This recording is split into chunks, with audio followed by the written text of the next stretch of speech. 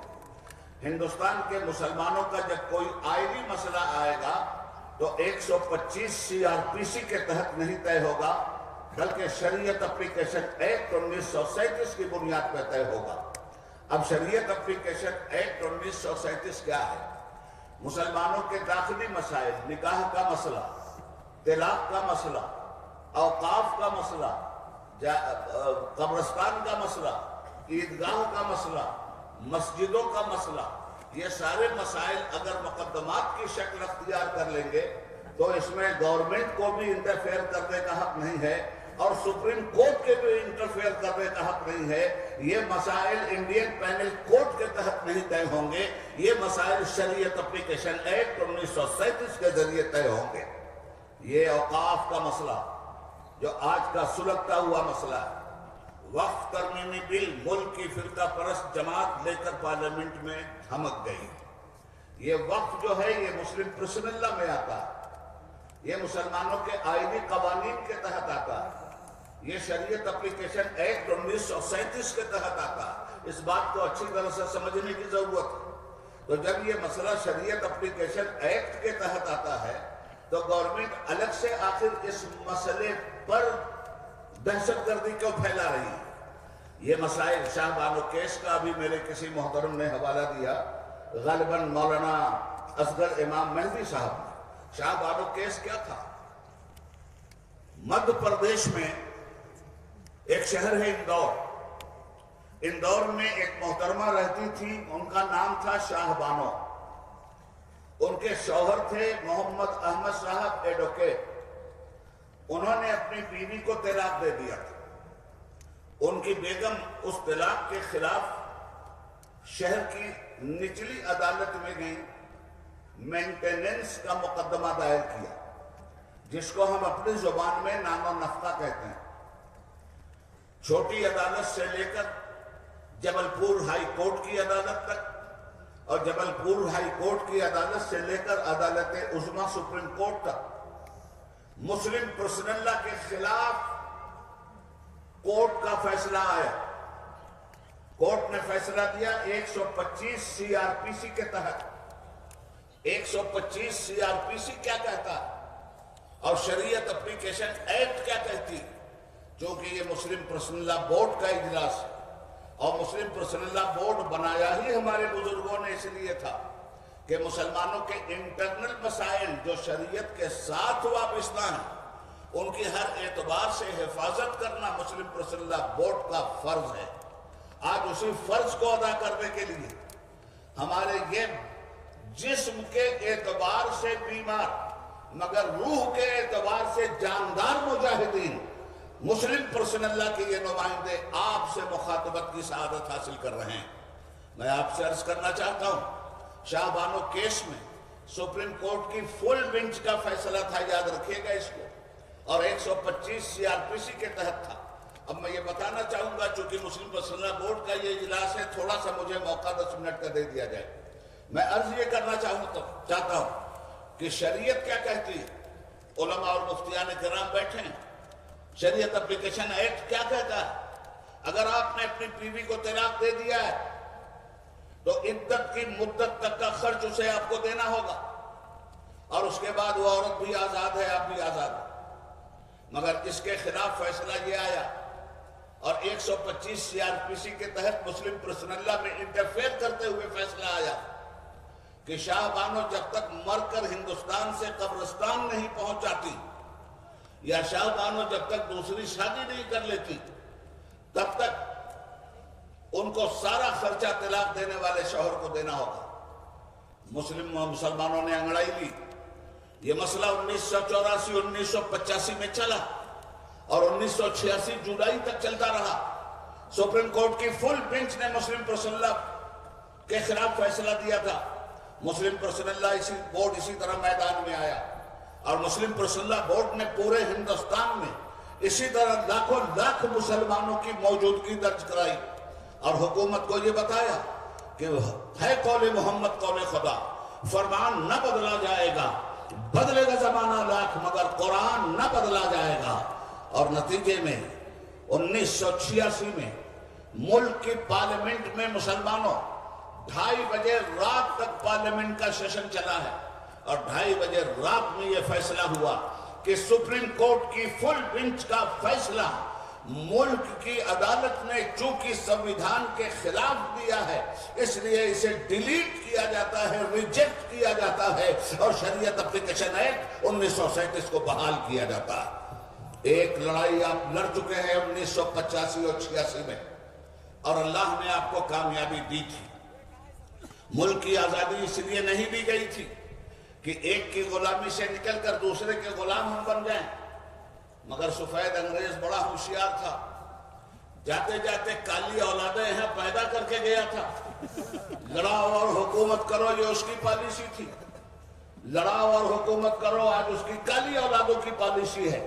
نہ سفید انگریزوں کی پالیسی چلنے دیں گے، نہ ان کی کالی اولادوں کی پالیسی چلنے لگیں گے۔ اس لیے تکبیر، نعرہ تکبیر۔ مسلم پرسنل لا بورڈ داخلی اعتبار سے مسلمانوں کے مسائل کیا ہیں ان پہ بھی نگاہ رکھتا ہے، اور خارجی اعتبار سے مسلمانوں کے کیا مسائل ہیں ان پہ بھی نگاہ رکھتا ہے۔ آج خارجی اعتبار سے ہمارے حقوق کو ہڑپ کر لینے کی اور ہماری وقف املاک کو تباہ کرنے کی جو سازش کی گئی ہے، مسلم پرسنل لا بورڈ اس پر بے چین ہو کر آج آپ کو بلائے ہوئے ہے۔ مگر میں آپ سے کہنا چاہتا ہوں، اس ملک میں 2 فیکٹریاں کھلی ہوئی، ایک انٹرنل فیکٹری اور ایک ایکسٹرنل فیکٹری۔ خارجی فیکٹری اسلام کے دشمنوں نے کھول رکھی ہے، وہ دن رات آپ کو تنگ کر رہے ہیں، اور داخلی فیکٹری بدقسمتی سے مسلمانوں نے خود کھول رکھی ہے۔ یہ شراب جو مسلمان پی رہا، اس کی داخلی فیکٹری کا نکلا ہوا ہے۔ یہ جو زناکاری ہو رہی ہے، یہ داخلی طور پہ مسلمان کر رہا ہے۔ یہ جو سود کھا رہا ہے، یہ داخلی طور پہ مسلمانوں کا مسئلہ ہے۔ مسلمانوں کو حکومت نے نہیں کہا ہے کہ سود کھاؤ، مسلمانوں کو کسی باہر کی طاقت نے نہیں کہا ہے کہ شراب پیو، مسلمانوں کو کسی باہر کی طاقت نے نہیں کہا ہے کہ تعلیم مت حاصل کرو۔ تو خارجی طور پر ہمیں تباہ کیا جا رہا ہے۔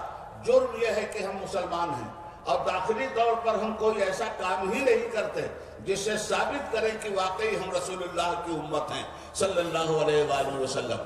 دنیا کی نگاہ میں آج ہمارا جرم کیا ہے؟ ہندوستانی مسلمانوں، دنیا کی نگاہ میں تمہارا جرم صرف اتنا ہے کہ تم مسلمان ہو۔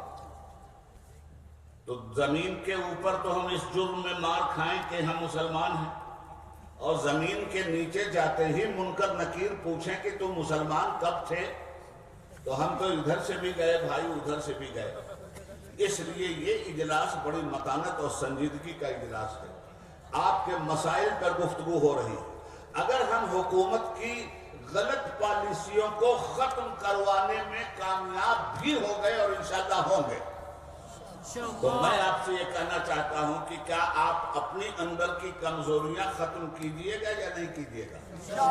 ابھی باتیں ہو رہی تھی کہ جہیز دنیا بھر کا لیا جا رہا ہے۔ میں مسلمانوں اپنے علماء سے ہاتھ جوڑ کر معافی مانگتا ہوں، اور فتوے کی تلوار نکال لیں وہ میان سے، میری گردن پہ بھی رکھ دیں، مگر جب تک میری پوری بات نہ ہو جائے وہ تلوار خدا کے لیے نہیں چلنی چاہیے۔ میں تم سے بالکل الگ بات کہنا چاہتا ہوں۔ لوگ یہ کہتے ہیں کہ غریب لڑکیوں سے شادی نہیں کر رہے ہیں، لوگ صرف امیر گھرانہ تلاش کرتے ہیں۔ میں ان لوگوں کا ساتھ دینا چاہتا ہوں جن کا نظریہ یہ ہے کہ غریب گھر میں ہم شادی نہیں کریں گے۔ میں ان کا آج ساتھ نہیں دینے کے لیے تیار ہوں جن کا نظریہ یہ ہے کہ ہم غریب گھر کے اندر شادی نہیں کریں گے، مت کرو شادی۔ میں تو کہتا ہوں کسی قیمت پر کسی غریب کے گھر میں شادی مت کرنا۔ میں تمہارے فیور میں ہوں، جب بھی شادی کرنا تو امیر گھرانے میں کرنا، دولت مند لڑکی نہ ہو تو شادی مت کرنا، اس کے گھرانے والے دولت مند نہ ہو تو شادی مت کرنا۔ مگر یہ دولت کا پیمانہ تم نہیں طے کرو گے. یہ دولت کا پیمانہ وہی شریعت طے کرے گی جس کی حفاظت کے لیے اجلاس ہو رہا ہے. ہم رسول پاک سے پوچھیں گے یا رسول اللہ غریب مسلمان کون ہے اور امیر مسلمان کون ہے؟ تو نبی کی بارگاہ سے ہمیں یہ پیغام ملے گا. غریب مسلمان وہ ہے جو نماز نہیں پڑھتا، امیر مسلمان وہ ہے جو نماز پڑھتا ہے. غریب مسلمان لڑکی وہ ہے جو نماز نہیں پڑھتی، امیر مسلمان لڑکی وہ ہے جو نماز پڑھتی ہے. غریب مسلمان لڑکی وہ ہے جو حرام نہیں کھاتی، امیر لڑکی وہ ہے جو حرام نہیں کھاتی. تو جب شادی ہی کرنی ہے تو ایسا گھرانہ تلاش کرو جس میں دین کی دولت موجود ہو، اخلاق کی دولت موجود ہو، حیاداری کی دولت موجود ہو، بے پردگی سے وہ بچ رہی ہو. آخر غریبی اور امیری کا یہ معیار آپ نے کیوں قائم کر لیا ہے؟ اللہ اور رسول نے جو غریبی اور امیری کا معیار قائم کیا ہے، آپ آئیے اس معیار کی طرف. دنیا کیا آپ کو بدلے گی؟ آپ تو خود بھی اپنے دین کو بدلتے چلے جا رہے ہو. بات بڑی کڑوی ہے. میں آپ سے پوچھنا چاہتا ہوں، جب جہیز آپ لیتے ہیں وہاں دین آپ کا ہوتا ہے؟ جب بارات آپ لے کے جاتے ہیں وہاں دین آپ کا ہوتا ہے؟ جب پٹاخے آپ پھوڑتے ہیں وہاں دین آپ کا ہوتا ہے؟ جب آپ فضول خرچی کرتے ہیں کیا وہاں دین آپ کا ہوتا ہے؟ جب مال کی آپ نمائش کرتے ہیں کیا وہاں دین آپ کا ہوتا ہے؟ جب ایک دوسرے کو 6 انچ چھوٹا کرنے کی کوشش دولت حاصل کرنے کے لیے آپ کرتے ہیں تو کیا آپ کا دین وہاں ہوتا ہے؟ بارات جائے گی، شادی ہوگی تو شادی اسلامی طریقے سے ہوگی یا غیر اسلامی طریقے سے؟ تو اب شادی کا اہتمام ہمارے ہاں کیسے ہو رہا ہے؟ پہلے مہندی کی رسم، اسلام غائب. اس کے بعد رت جگے کی رسم، اسلام غائب. اس کے بعد ڈھولک بجے گی، اسلام غائب. اس کے بعد لڑکی والوں پہ 200 باراتیوں کا بوجھ ڈالا جائے گا، اسلام غائب. اس کے بعد پٹاخے پھوڑے جائیں گے، وہاں بھی اسلام نہیں. اس کے بعد بارات جائے گی، وہاں بھی اسلام نہیں. اس کے بعد جب لڑکی والے کے گھر پہ پہنچیں گے تو وہاں بھی طوفان مچائیں گے، وہاں بھی اسلام نہیں. کہیں بھی تو آپ کے ساتھ اسلام چلا یا کہیں بھی اسلام کو آپ ساتھ میں لے کے چلے؟ اب جب اسٹیج پہ دولہا بٹھا دیا گیا تب فکر ہوئی کہ فقیہ العصر سے کہا جائے حضور اب اسلام کے بغیر کام نہیں چل رہا، اب اسلام کو بلائیے. اب قاضی صاحب بلائے گئے، 2 گواہ بلائے گئے، اب اسلام آیا اور نکاح جہاں ختم ہوا میاں بھائی نے اسلام کے کان میں کہا بھائی صاحب ہم آپ کو استعمال کر چکے، اب پلیز آپ جائیے، ہم وہی کریں گے جو ہم کو کرنا ہے. تو مسلمانوں، تمہاری شریعت کو اگر حکومت وقت کی ناپاک پالیسی طبیعت میں بدل رہی ہے تو کیا اب بھی وقت نہیں آیا کہ تم اپنی خود ساختہ طبیعت کو شریعت کے قالب میں ڈھالو؟ تم خود سچے مسلمان ہو جاؤ، تمہارے مسائل ختم ہو جائیں گے. جب میں کہتا ہوں کہ یا اللہ میرا حال دیکھ، حکم ہوتا ہے کہ اپنا نامہ اعمال دیکھ. اصلاح معاشرہ کے سلسلے میں نے بات اس لیے کی کہ مسلم پرسنل بورڈ عملی طور پر اصلاح معاشرہ کی بات کرتا ہے اور میدان عمل میں مولانا عمرین صاحب کو میں مبارکباد دوں گا کہ انہوں نے جس شعبے کی ذمہ داری سنبھالی ہے اس شعبے میں انہوں نے ہر جمعہ کو مسلمانوں کو خطاب کرنے کے لیے باقاعدہ مضبوط خطبات فراہم کیے ہیں تاکہ مسلمان ان خطبات کے ذریعے اپنے حالات کو سدھارے. میں کہنا یہ چاہتا ہوں جن کے ہاں کچھ حقیقت نہیں وہ افسانوں کو حقیقت بنانے جا رہے ہیں اور آپ کے ہاں حقیقت ہی حقیقت ہے، آپ اپنے عمل سے اس کو افسانہ بنانے جا رہے ہیں. یاد رکھیے گا مسلمان صرف مسلم پرسنل کے خلاف اٹھنے والی سرکاری طاقتوں ہی سے نہیں لڑے گا. مسلم پرسنل بورڈ بدعمل مسلمانوں کے بیچ بھی اسی تیور سے بات کرے گا جس تیور کے ساتھ ان بھائی صاحب سے بات کی جائے گی جنہوں نے آج ایک میسج دیا ہے کہ مسلم ہر حال میں وقف جائیداد بل ہم پاس کریں گے. ارے ہمارے دیش کی بدقسمتی، آخری بات، یہ دیش بڑا عجیب ہے یار. اتنا دیالو ہیں آپ لوگ، اتنے دیالو ہیں جس کا جواب نہیں. ایک صاحب 2014 میں آ گئے تھے اور ان کا بھائیو بہنوں میں چائے بیچنے والا تھا، آپ کو رحم آ گیا، دن پرائم منسٹر بنا دیا آپ کو. تو اگر چائے ہی بیچنے والے کو بنانا تھا تو کیلا ٹھیلا پہ رکھنے والے مر گئے تھے کیا؟ کسی پان بیچنے والے کو بنا دیا ہوتا پوچھ کے تو یار چونا لگاتا، آج تو بلا پوچھے پورے دیش کو چونا لگایا جا رہا ہے۔ تو ہم یہ چونا لگانے میں انہیں کامیاب نہیں ہونے دیں گے۔ آخری بات یہ ہے دوستو کہ پرسنلہ بورڈ اپنی واضح پالیسی آپ کے سامنے رکھے گا۔ ہمیں ضرورت پڑ سکتی ہے، ہمارے کسی ساتھی نے کہا تھا کہ سنسد میں تم بیٹھے ہو، سڑک ہماری،